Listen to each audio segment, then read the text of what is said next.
Hey guys, Josh here from Sportitude, and today it is shoe review time, and we're going to be talking all things New Balance 860 version 11.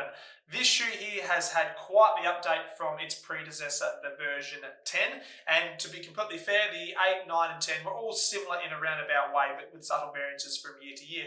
But you can see this shoe has had quite the makeover. A lot to like about what New Balance have introduced into this shoe, and yeah, looking forward to bringing that to you in today's review. So like all things with my shoe reviews, we talk all things outsole, cover off the midsole, discuss the upper, profile the runner that should be considering this shoe, and who knows, it could give you enough information to potentially make this your next little purchase through here. So without further ado, let's get stuck in. So first things first, we're going to profile the runner that should be considering the 860 version 11. Okay, so this shoe does sit into the stability category. So what that essentially means is we're talking about some medial support on the instep through here. So underneath the arch, New Balance have placed a dual density foam, which is hard to see to the naked eye, but if I just bring the shoe close to the camera, you can see that little line, which is essentially splitting the two midsole densities. So underneath, close to the ground, that dual density foam, which is there to provide a little bit of stability for that mid-stance phase of your overpronator. What we're talking about there is the foot type that ever so slightly collapses through mid-stance. So coming down heel strike to mid-stance and have a little bit of roll through that arch through here. So what New Balance have done, place that support right under the arch, just give the foot a little bit of extra support and protection. So again, all brands use some form, or not all brands, but when a brand is manufacturing a stability shoe, they'll use some form of arch support, and New Balance are just rolling with the dual density foam on the medial side through there. First things first, let's talk about the outsole of this shoe. So looking underneath the shoe through here, you can see that New Balance have placed, or it's full ground contact. So what I mean by that is there's no sort of truss stick system or plastic device that's been placed in the midsection of this shoe. It's full ground contact, meaning the rubber, you're going to get a beautiful perch to the ground from your heel point, mid-stance and top. So nice flush contact with the ground the whole way through your gait cycle. New Balance have placed their harder wearing rubber on that lateral side of the heel, which is essentially that first point of contact for your heel strikers. And keep in mind, this shoe is sort of targeting that heel striker. If you're a midfoot runner, you can still use it, but obviously heel strikers need a little bit of extra protection underneath the heel through there. And as you're coming through to the forefoot through here, we've got 1, 2, and 3 flex screws through the forefoot. Comparing it to the version 10 through here, I'm holding a men's version 10 in my hand. You can see that there's not a lot of change with regards to the flex screws underneath the foot through here. So they've still got full ground contact, they've still got that nice durable hard wearing rubber from the version 10 to the version 9.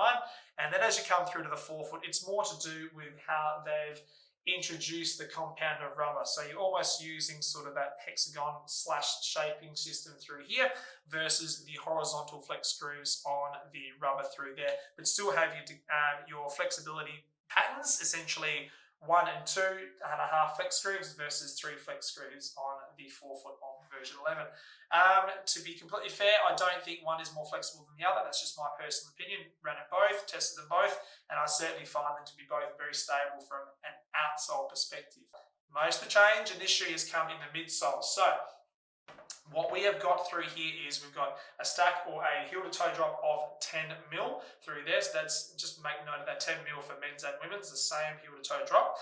But New Balance have introduced fresh foam into this midsole through here. So previously they've just used a tri-density foam, which is essentially 2 components in conjunction with that medial post on the instep through there. But now New Balance have had plenty of success with obviously the fresh foam technology across a number of their different shoes over the last few years. And they've just introduced it into this ever reliable workhorse, the 860 through here. So you can see on the midsole that black line that comes across through here, and then as you go to the lateral side of the shoe, it sort of works around the back and the whole way down to that forefoot as well. So essentially what they've done is they've placed their softest foam closest to the foot. So it does improve that first fit and feel when you do step your foot in. You do notice that element of change from the version 10 to the version 11 with that extra softness underneath your foot.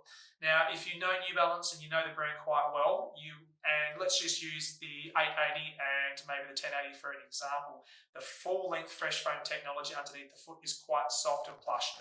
You don't get that soft plush feel inside the 860 version 11.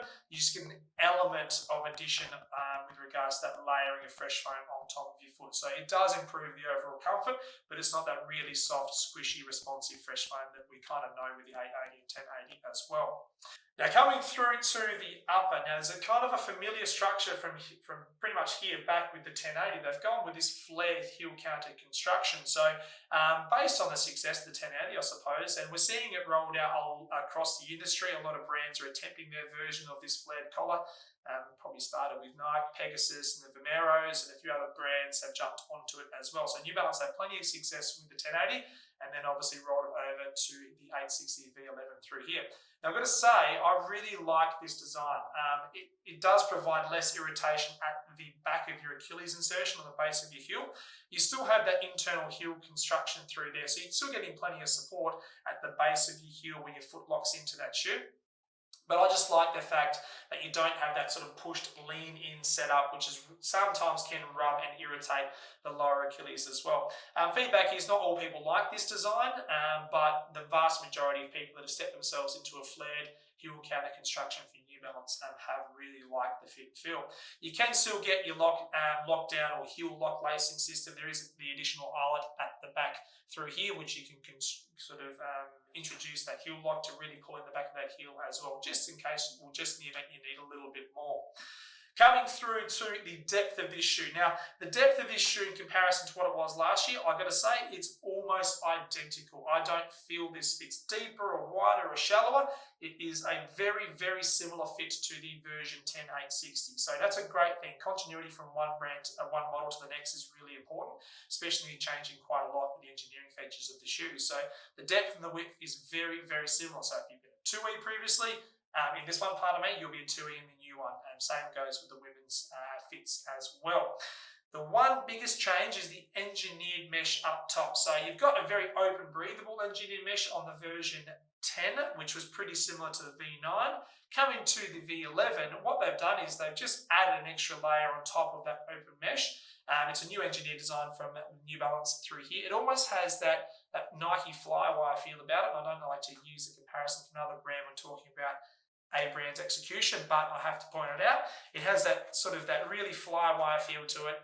It does add an extra element of durability, especially on top through the toe box. If you're the runner or walker out there that has a little bit of history to potentially wear through or get some unusual wear patterns with your toe lift through here, I can confidently say how they've executed the mesh through the forefoot. You won't see that, which is great. It's a nice, durable, but still very light and breathable upper as well, which is fantastic. So with the ladies, we've got 3 widths on offer. We have a B, which is standard, then a D, and a 2E. So great. When a brand calls out widths, I love it. And then in the men's, you've got your standard D width, a 2E, and a 4E on offer as well. So 3 widths, men's and women's, makes life a lot easier for us to fit a running shoe for someone, specifically if they fall into this category of support and cushioning, and we can play around with the width to get the fit spot on. So there you have it, guys. That is my take on the 860 version 11. A fantastic update from New Balance. Well done. I love what you've done with the fresh foam introduction to this shoe, but you haven't changed the total fit and feel from what previous 860s have, or how they felt and how they've performed.